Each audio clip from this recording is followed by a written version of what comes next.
Lies. How many lies do you think exist in the world?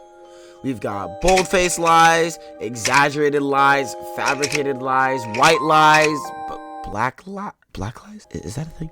And then people lie for different reasons too, whether it be to gain power, to cover up a painful truth, or just because you're a complete piece of shit like Kokichi.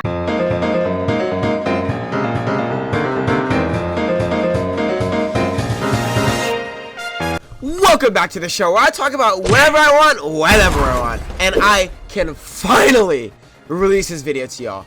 I've been so excited to release this. Other than when I released this, and did all those things before I started working on it. But anyways, this video is probably going to be a real doozy. Who knows? I'm not going to lie, I might have some hot takes this chapter, so we'll see.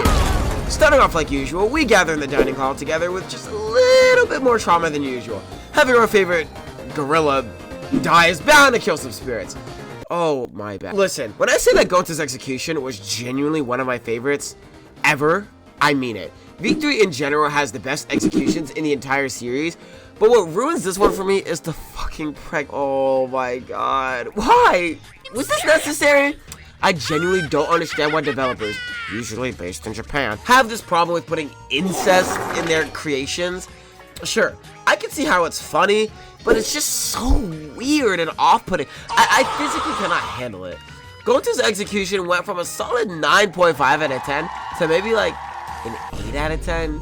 That being said, it's absolutely fire. Pun intended. Anyways, at the very start of the chapter, Monokuma directly references the value of life as a central theme to the game by talking about the death of his Monokubs and how he really doesn't care about them. Super interesting stuff, considering the fact that last chapter, Kokichi touches on this when discussing how he values his own life over the ones he sacrificed last chapter. I mean, honestly, this chapter is so lore heavy that it's almost overwhelming in a sense, and it makes me realize that I really wish that some of these other chapters had more lore rather than just dumping it all in the 5th and 6th chapters. But hey, it's not that big of a deal. Let's just get into the things, man. Everyone gathers in the dining hall, and before I even get to what they're talking about, I seriously feel the need to mention the fact that the words hope and despair start to really ramp up in these chapters at like an unnatural rate. It really shows the fact that like this whole game, the story is so artificial. Like, is this foreshadowing? I genuinely like the fact that it comes out of nowhere. Like, I feel like in any other scenario where this happens, it would be a massive warning sign about the quality of the game. But because of the ending, anything unnatural kind of, like, makes sense. But anyways, they meet up in the dining room like usual. Morning, Gonta. Except not really, because Kaito's too busy being a sissy bitch about Shuichi and Kokichi. And I might get into this a little later, but I'm be honest, I'm so biased against Kaito. With chapter 4, and like in a lot of my other videos you've seen, I actually just hate this kid. There are nice things to say about him, but to me, the bad outweighs the good so much. I just can't, bro. That aside though, back to the morning chat. It's sad Mew really had no friends. She didn't even get mentioned. Okay, in hindsight, I'm saying that Gonta really didn't get mentioned either. Whatever, man. Everyone's too busy dealing with Kaito's chronic illness, aka fucking excuse, then deal with my boy Shuichi getting fucking egoed by this annoying ass baby. Like, are you kidding me, dude? Bro, I don't understand. Kaito is so immature, bro. But yeah, the bulk of the conversation really revolves around about like Kaito's illness and how he has to repeatedly remind everyone that he's fine and 100% healthy. Like, man, if you were a killer, you'd be a great fucking liar. Like, damn. So anyway, he's obviously lying, but we move on to talking about Kokichi so we can give the player a second death flag in the last 10 minutes. On a real note though, everyone worrying about Kaito shows how much people really do love him. He's become such a beloved part of the group, and it really shows that his efforts to help others have truly shown its effects. As much as I find him annoying here, I really enjoy seeing that. He's been such a good dude all this time, and it's good to see people give him as much love as he deserves. Kaito aside though, Hibiko continues to be the funniest character in the game left so far. I mean, I've already covered plenty in both my tier list video, the chapter 3 video, and my Danganronpa disappointments, but she genuinely has been making my gameplay so far. She is so fun to have around, and she always finds a way to make me laugh. I really like her, which is something I never thought I would say, to be honest. But with that out of the way, we head out to explore the new areas. Finally! I had to replay the chapter because the notes I wrote on it were like 2 months ago. One feature in this game I really feel was underappreciated by me, specifically by the way, is the teleport mechanic. It's actually insane how good that shit is. It's like too convenient, and I know it's probably me who didn't use it and only me, but like, I don't know, this is like a game changer, Jesus. But anyway, while we're talking about the next place we need to teleport to, why don't we just teleport there? Oh my god, why are these so long? So anyways, we make it back to Kaito's ultimate lab, and we get to see one of the bigger disappointments in the entire game, which is saying a lot. But Kaito's lab is so terrible. I was expecting something very aesthetically pleasing, but this is lame as hell. I'm not even gonna bother talking about it any more than that. It's just sad, bro. Let's move on to the more important part. I'm not gonna lie, I really don't care about the stuff in Kaito's ultimate room. But to briefly explain, there's this Gopher project or something, and like, basically, my main problem is that by this point, I really feel like the main point of the story should be obvious by now. Maki even points out the main part of what would have made this confusing. Gopher project is named after Noah's Ark, which was made out of gopher wood. Noah's Ark was like a biblical story about them building a boat to save a bunch of animals from a flood that essentially destroyed Earth, correct me if I'm wrong, in order to like cleanse the world of their sins.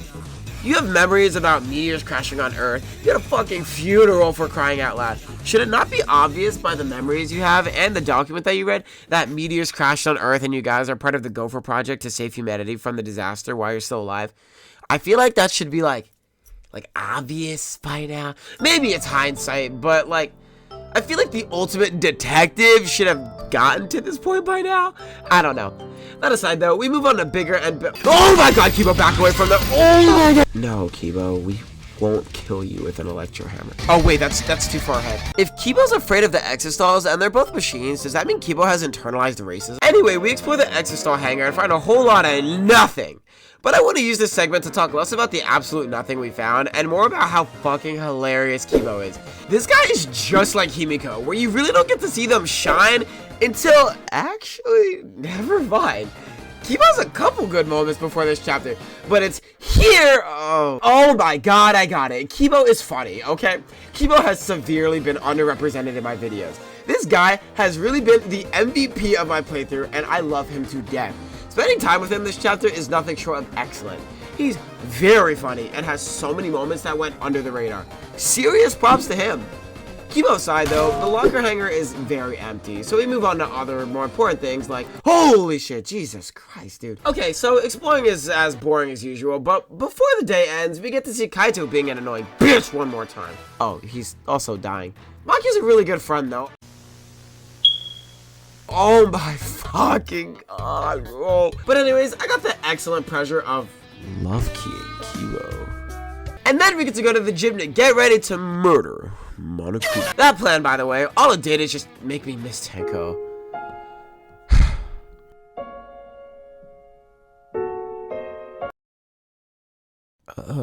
Where'd the music go? Oh, copyright. But yeah, we go to the gym to slime out this bear nigga until our favorite gremlin shows up and causes even more mayhem. How exciting! Can we move on? So, Kokichi's here trying to tell us what... I don't even know, dude. He's trying to tell us that using these electro hammers that Mew made was essentially her memento and could help us escape through that underground area. But before I get to what actually happens, Mew was actually very useful from start to end. It's really sad seeing her paranoia get the best of her and cause for her own death. Her development could have been legendary, but of course not everyone's gonna get the development they deserve, and she was a joke anyway. It's a nice thing to dream of though. But that aside, Kokichi commissions these hammers and stuff, but frankly, I'm having a hard time believing that. Oh, hey, it worked. It's pretty annoying to think that their entire electro hammer and electro bomb idea could have been used at literally any point in the game, and they decided to choose until there were 7 people left to do it. Like, man, what the fuck? Oh, also, this happened earlier. Yeah, and you know what? While I'm on that, I really love the dynamic between that of Maki and Kokichi, and like how they tend to interact with each other throughout what I'd consider to be the second half of the game. It's interesting to see how their ideals and habitual flaws clash with each other.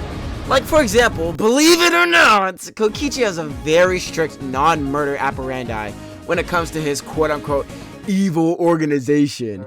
It said somewhere in some point of the game, I think his free time events, that he's pretty adamantly against killing. I mean, in both his free time events and the Chapter 2 motive, the game goes out of its way to mention the fact that he's strongly against killing. Of course, I'm sure to most players, this runs pretty contradictory to his actions in Chapter 2, 4, and obviously 5. We'll dive a little deeper into his character later in the video, but what I really think is interesting is how this trait of hating killing contrasts with Maki, who is a literal assassin. I mean, starting off as early as Chapter 2, Kokichi outs Maki as an assassin in front of absolutely everyone, so she can't retaliate in any way that could result in his death. I mean, once those floodgates opened, he just kept going and going. Like, seriously, dude. He's always insulting her, outing her, making fun of her. I honestly feel bad. It's pretty obvious that Kokichi hates Maki. He wasn't like this at any other point before he decided to out her out of nowhere. I mean, he basically ignores her in Chapter 1, so... That aside though, Kokichi's feelings about Maki being an assassin don't largely influence the plot in any particular way, but the way Maki retaliates is definitely worth mentioning.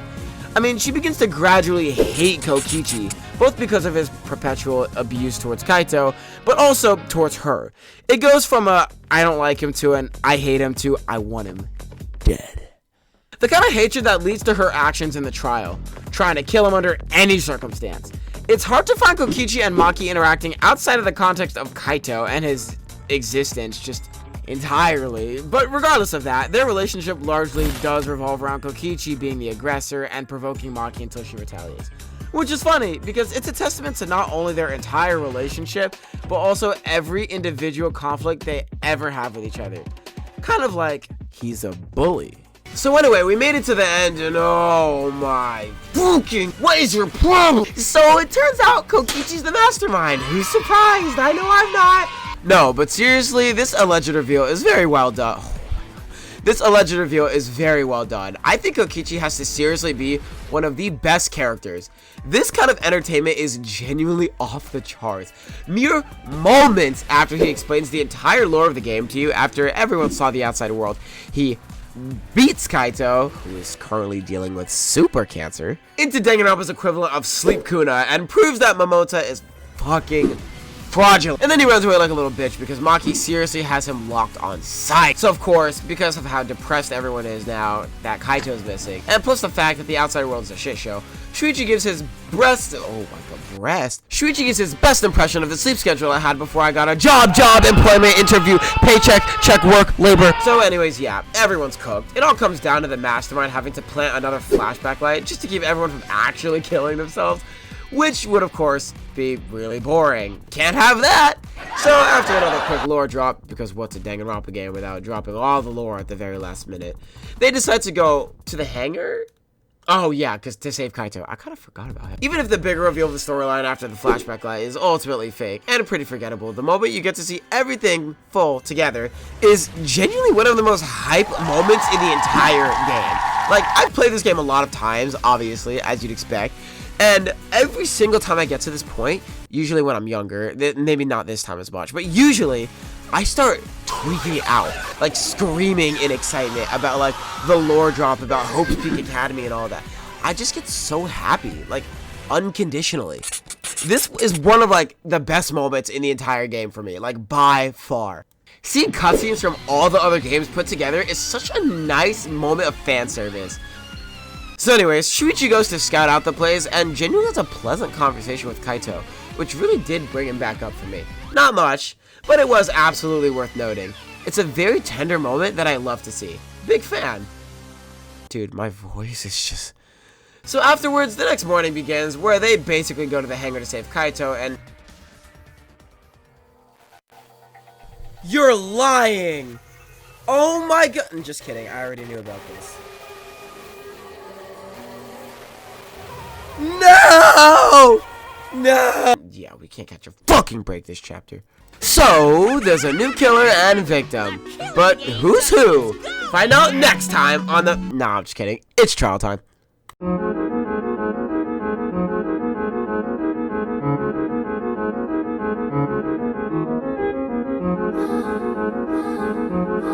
First thing I'll say is that this trial is fantastic, as always. However, what makes this one that is so much better than the previous chapters is truly how many twists and turns there were before we finally got down to the true mystery. I mean, first it was Kokichi, then it was Kaito, then it was Kokichi, then it was Kaito. Like, this chapter really tries to play with your brain juices and confusing the living shit out of you. And by God, does it do exactly that. I mean, so much is always going on. It gets to a point where even Monokuma has to team up with you. There's so many detached storylines that make you sit there and wonder, how could they possibly come together? And then when they do, it's just absolutely jaw-dropping. Chapter 5 is always the divisive chapter in a Danganronpa game.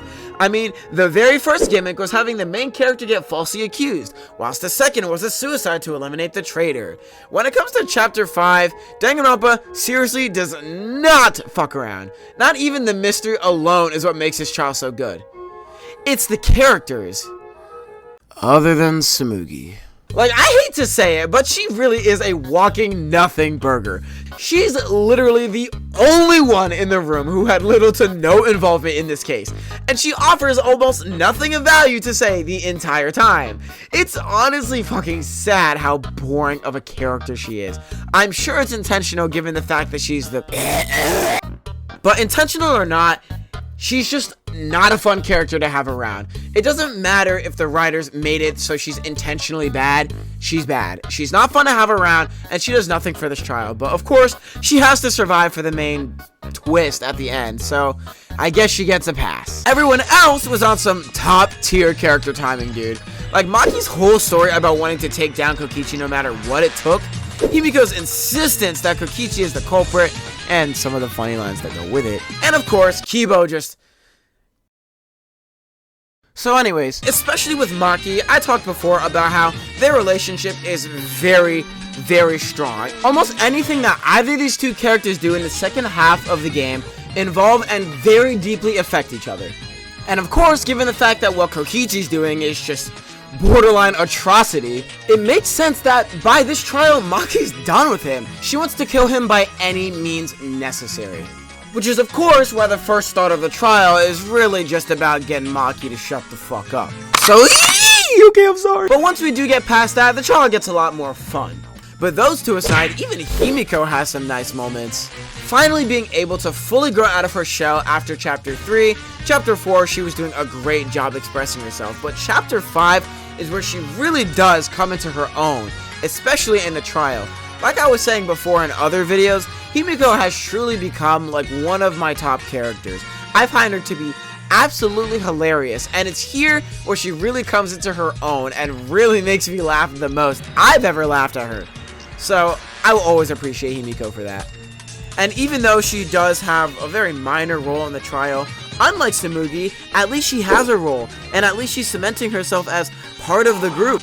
Tsumugi is just there. And I mean, even Kibo has a very minimal role, but at least he has a role. And of course, that's redundant because he does serve a very, very big purpose right after the execution, which I'm sure you could say for Tsumugi too, but at least Kibo is likable, okay? I just feel like this trial, mystery aside, was very rich in character. You can tell these guys have grown as people. They've grown together as a unit, and it's beautiful to see what they become by the end of the chapter. Except Tsumugi, who continues to do absolutely fucking nothing the entire time.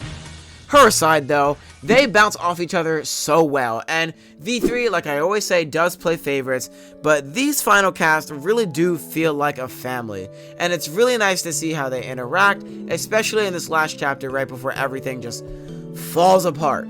But of course, if we're gonna talk about family, we have to talk about Kaito. And listen, I know I've been hating on Kaito a bunch in this video, because you cannot deny that this entire chapter he's been a bitch. But finally, he stands up and does something valuable. At the end of the trial, he just gets out of the Exisal and just not only gives a retrospective on Kokichi's life, basically, but admits to being the culprit, which saved everyone's skin because Shuichi was about to get everyone killed, bro. An action that truly does represent how much Kaito loves his friends. Ending the killing game is important, of course it is, but that's absolutely nothing compared to his friends. Even the slightest chance that they may not survive is enough to convince him to fly out of that exit stall and effectively get himself killed. The relationship Kaito has with everyone, not even just the remaining cast, but Kokichi and everyone else who passed away, is truly something special. And like I said, I've been hating on Kaito a bunch in this video, but there is no denying the impact he's had on each and every one of these characters and the game as a whole. Nobody would be alive if it wasn't for Kaito. It's because of him that Shuichi was able to grow past Kaede. It's because of Kaito that Himiko was able to push past the deaths of Anchi and Tenko. And of course, it's because of Kaito that Maki was able to grow out of her shell and make some friends. He is by far one of the most important characters in this game, and that should be denied by nobody, which of course is what makes his death so sad. The way him and Kokichi so desperately fight against each other over the ideals of truth, lies, emotions, logic is what makes them killing each other so much more impactful. The reveal that Kokichi truly did hate the killing game enough to collaborate with Kaito to try to end it once and for all. Two mortal enemies actually working together on something for a common goal just shows that Kaito was really ready to just put away his pride and do something to help his friends. And of course, I could go on and on about the Kaito and Kokichi retrospective, with whether or not which ideological view was better or worse, where Kaito may have fallen or where Kokichi may have fallen. Well, we could talk forever. But at the end of the day, what everyone needs to realize is that both of these characters, just like Angie, just like everyone else, maybe not everyone else, was trying to end the killing game. And this was the last and, of course, the most effective method that we've seen so far. You can hate on Kokichi all you want, but at the end of the day, you have to say that he cared. He tried his absolute best from beginning to end. And what makes Kokichi so interesting as a character is that you never really know where he was lying and where he was telling the truth. It's up to you to believe whether or not he was truly afraid of dying, or whether or not he was truly just trying to be entertaining. You'll never know. And to Kaito, one of the most emotionally intelligent, emotionally aware people in the group, he has no idea. These two characters are truly two sides of the same coin, and seeing them go out the way they do is nothing short of a masterpiece. Chapter 5, especially with Kaito and Kokichi, is one of the most perfect Danganronpa trials I've ever seen, ever. And it only gets better when Maki reveals that she is in love with Kaito, where everything just comes together all over again. A full retrospective on everything that's happened so far and how Maki truly does have feelings for Kaito, something that nobody would ever expect because Danganronpa has never been a game with romance in its main plot. But here, she outright says it, and that hits hard. The way she screams, she's never felt anything like this before. It's truly emotional, only for him to die like literally like 30 seconds later. It really hits. But as I'm sure everyone knows, this trial has been picked clean by so many people. So I'm gonna end it there. Thank you guys so much for watching. Goodbye.